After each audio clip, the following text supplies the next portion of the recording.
கதிரவன் தொலைக்காட்சியினர்களுக்கு வணக்கம். இன்று 16ஆம் திகதி மே மாதம் 2016ஆம் ஆண்டு திங்கட்கிழமை. முதலில் இன்றைய வீரகேசரி பத்திரிகையை பார்க்கலாம். தமிழீழத்தை கைவிட்டோம், தன்னாட்சி அதிகாரத்தை உறுதிப்படுத்த வேண்டும், இந்தியாவில் எதிர்க்கட்சி தலைவர் சம்பந்தன் என்பதாக அந்த செய்தி பிரதான தலைப்பு செய்தியாக பிரசுரிக்கப்பட்டுள்ளது. தனி தமிழீழ நிலைப்பாட்டை விட்டு தாம் நகர்ந்து விட்டதாக தமிழ் தேசிய கூட்டமைப்பின் தலைவரும் எதிர்க்கட்சி தலைவருமான ரா சம்பந்தன் தெரிவித்துள்ளார்.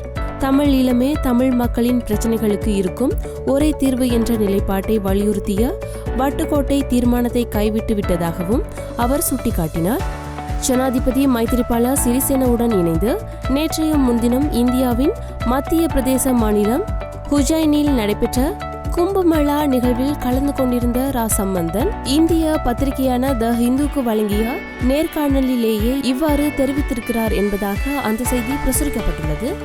வீரகேசரியின் மலையக செய்தியாக, தொழிற்சங்கங்களையும் அரசியல்வாதிகளையும் நம்புவதால் தொழிலாளர்களுக்கு நன்மை இல்லை, ஜேவிபியின் மத்திய குழு உறுப்பினர் ராமலிங்கம் சந்திரசேகரன் என்பதாக அந்த செய்தி பிரசுரிக்கப்பட்டுள்ளது.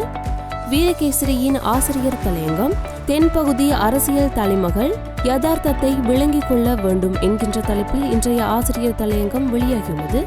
வடமாகாண முதலமைச்சர் சி.வி. விக்னேஸ்வரன் தெரிவித்து வருகின்ற யதார்த்தபூர்வமான கருத்துக்களுக்கு தென்பகுதியில் எதிர்ப்புகள் வலுவடைந்து வருகின்றன. ஆளும் கட்சியை சேர்ந்தவர்களும் எதிர்கட்சியை சேர்ந்தவர்களும் முதலமைச்சர் விக்னேஸ்வரனின் கருத்துக்களுக்கு எதிராக வியாக்கியானங்களை செய்து வருகின்றனர். கடந்த வியாழக்கிழமை கொழும்பில் நடைபெற்ற வைபவம் ஒன்றில் உரையாற்றிய வடமாகாண முதலமைச்சர் விக்னேஸ்வரன், தமிழ் சமூகத்தின் மீது நம்பிக்கையின்றி போரினால் பாதிக்கப்பட்டவர்களுக்கு மத்தியில் இராணுவத்தினரை தொடர்ந்து நிறுத்துவதற்கு அரசாங்கம் முயற்சிகளை மேற்கொள்ளுமாயின் மற்றொரு பிரபாகரன் மறு அவதாரம் எடுத்தால் எவரையும் குற்றம் சாட்ட முடியாது. சமஷ்டி என்பது பிரிவினை அல்ல.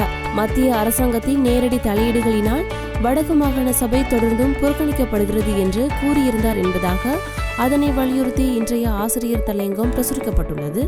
அடுத்ததாக தினக்குரல் பத்திரிகையை பார்க்கலாம். சீரற்ற காலநிலை அடுத்த சில தினங்களுக்கும் நீடிக்கும், மக்களை அவதானமாக இருக்க அறிவுறுத்தல் என்பதாக அந்த செய்தி பிரதான தலைப்பு செய்தியாக பிரசுரிக்கப்பட்டுள்ளது. தாளமுக்கம் காரணமாக நாட்டில் ஏற்பட்டுள்ள சீரற்ற காலநிலை அடுத்த சில தினங்களுக்கும் நீடிக்கும் எனவும், எனவே இயற்கை அனர்த்தம் தொடர்பில் மக்கள் அவதானமாக இருக்குமாறும் எச்சரிக்கப்பட்டுள்ளனர். வங்காள விரிகுடாவில் இலங்கைக்கு தென்கிழக்காக வளிமண்டலத்தில் ஏற்பட்ட குழப்பம் தாளமுக்கமாக மாறியுள்ளது. இந்த தாளமுக்கம் கிழக்கே மட்டக்களப்பு கரைக்கு அப்பால் நேற்று ஞாயிற்றுக்கிழமை நிலை கொண்டிருந்தது. இதனால் நாட்டிலும் சூழ உள்ள கடற்பகுதிகளின் காலநிலையிலும் தாக்கம் செலுத்தும் என வளிமண்டலவியல் திணைக்களம் வெளியிட்டுள்ள விசேட அறிக்கையில் தெரிவிக்கப்பட்டுள்ளது என்பதாக அந்த செய்தி பிரசுரிக்கப்பட்டுள்ளது. தினக்குரல் பத்திரிகையின் ஆசிரியர் தலையங்கம், ஆற்றுப்படுத்துதல் வேகம் போதாது என்கின்ற தலைப்பில் வெளியாகியுள்ளது. போர் குற்றச்சாட்டுகள் தொடர்பாக பதிலளிக்கும் கட்டுப்பாட்டு விவகாரத்திற்கு தீர்வு காணும் நடவடிக்கைகள் கடந்த 7 ஆண்டுகளாக இழுபட்டு செல்கின்றன. இலங்கையின் நீதித்துறை முழுமையானதும் இதற்குரிய ஆற்றலை கொண்டதாகவும் சுதந்திரமானதாகவும் இருக்கிறது என்ற எண்ணப்பாடு உறுதியான முறையில் அரச தலைமைத்துவத்திடமும் அரசாங்க மட்டத்திலும் வலுவானதாக காணப்படுகிறது. அதேவேளை யுத்தத்தால் மோசமாக பாதிக்கப்பட்டவர்களான வடகிழக்கு தமிழ் மக்களின் அரசியல் பிரதிநிதிகள் போர் குற்றச்சாட்டுகள் தொடர்பாக சர்வதேச விசாரணையை தொடர்ந்தும் வலியுறுத்தி வருகின்றனர். நீண்டகால யுத்த இழப்புகளுக்கு அப்பால் இறுதிக்கட்ட போரில் ஏற்பட்ட உயிர் உடைமை இழப்புகளினால் ஏற்பட்ட பாதிப்புகளுக்கு அப்பால் பெருந்தொகையாக காணாமல் போன தமது உற்றார் உறவினர்கள் தொடர்பாக அவர்களின் குடும்ப உறுப்பினர்களின் துன்பங்கள் தொடர்ந்து கொண்டிருக்கின்றன. அரசாங்கம் நியமித்திருந்த காணாமல் போனோர் தொடர்பான விசாரணை ஆணைக்குழுவின் முன்னிலையில் தமது உறவுகளை பறிகொடுத்தோர், அவர்களின் கதி பற்றி எதுவும் தெரியாமல் ஏங்கிக் கொண்டிருப்போர் தெரிவிக்கும் சாட்சியங்கள் அவள கதைகளை கொண்டதாக காணப்படுகிறது.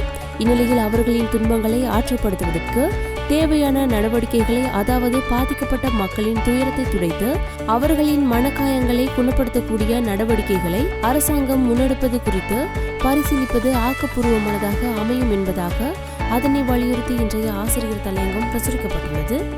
அடுத்ததாக சுடரொளி பத்திரிகையை பார்க்கலாம். அமைச்சரவையில் மஹிந்தவின் விசுவாசிகள் அதிரடி கைதுகளுக்கு இதுவே தடையாகும், அமைச்சர் ராஜித சுட்டிக்காட்டு என்பதாக அந்த செய்தி பிரசுரிக்கப்பட்டுள்ளது. மைத்திரி ரணில் நல்லாட்சி அரசாங்கத்தின் அமைச்சரவையிலேயே முன்னாள் ஜனாதிபதி மஹிந்த ராஜபக்ஷவின் ஆதரவாளர்கள் இருப்பது, தேர்தலில் வாக்குறுதிகளை அளித்தவாறு ஊழல் மோசடியுடன் தொடர்புபட்ட நபர்களை மக்கள் எதிர்பார்த்தவாறு உடனடியாக கைது செய்து சிறையில் அடைப்பதற்கு தடையாக உள்ள முக்கிய காரணி என அமைச்சரவை இணை பேச்சாளரும் சுகாதார அமைச்சருமான ராஜித சேனாரத்ன தெரிவித்தார் என்பதாக அந்த செய்தி பிரசுரிக்கப்பட்டுள்ளது. சுடரொளியின் ஆசிரியர் தலையங்கம் தமிழர் நலனும் இந்திய அரசும் என்கின்ற தலைப்பில் வெளியாகியுள்ளது. இலங்கை ஜனாதிபதி மைத்திரிபால சிறிசேனா இந்திய பிரதமர் நரேந்திர மோடியை மீண்டும் ஒரு தடவை சந்தித்து பேசிவிட்டு நாடு திரும்பியிருக்கின்றார். கடந்த ஆண்டு ஜனவரியில் பதவிக்கு வந்த பின்னர் இரு நாட்டு தலைவர்களுக்கும் இடையே நடைபெற்ற 6வது சந்திப்பு இது என ஜனாதிபதியின் ஊடக பிரிவு சுட்டிக்காட்டியிருக்கிறது.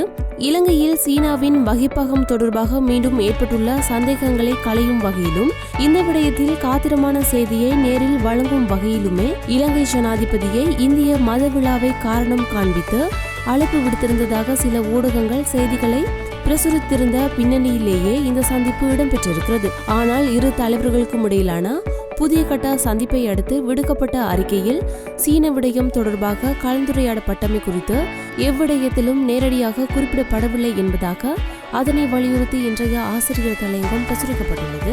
அடுத்ததாக உதயன் பத்திரிகையை பார்க்கலாம். ஒருமித்த நிலைப்பாடற்ற மக்கள் கருத்தறியும் குழு அதிகார பகிர்வு விடயத்தில் கூட ஒற்றையாட்சிக்கும் சமஷ்டிக்கும் பரிந்துரை என்பதாக அந்த செய்தி பிரதான தலைப்பு செய்தியாக பிரசுரிக்கப்பட்டுள்ளது. அதிகார பகிர்வு உள்ளிட்ட முக்கியமான விடயங்களில் மக்கள் கருத்தறியும் குழு ஒருமித்த கருத்தை பரிந்துரைக்கவில்லை.